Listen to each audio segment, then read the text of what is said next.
மயிலாடுதுறை மாவட்டத்தில் உள்ள 3 தொகுதிகளிலும் காலை 7 மணி முதல் வாக்குப்பதிவு தொடங்கி விறுவிறுப்பாக நடைபெற்று வருகிறது. பொதுமக்கள் நீண்ட வரிசையில் நின்று தங்கள் வாக்குகளை பதிவு செய்து ஜனநாயக கடமை ஆற்றி வருகின்றனர். இந்த நிலையில் மயிலாடுதுறை அடுத்த தர்மபுரம் பகுதியில் உள்ள ஸ்ரீ குரு ஞானசம்பந்தர் மேல்நிலைப் பள்ளியில் மயிலாடுதுறை மாவட்ட தேர்தல் நடத்தும் அலுவலரும் மாவட்ட ஆட்சியருமான ஸ்ரீகாந்த் தனது வாக்கினை பதிவு செய்து ஜனநாயக கடமை ஆற்றினார். தொடர்ந்து வாக்குப்பதிவு நடைபெறும் இடத்தை பார்வையிட்டார்.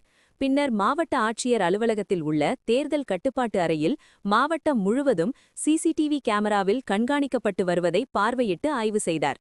வாக்குப்பதிவு அமைதியான முறையில் நடைபெற்று வருவதாக கூறினார்.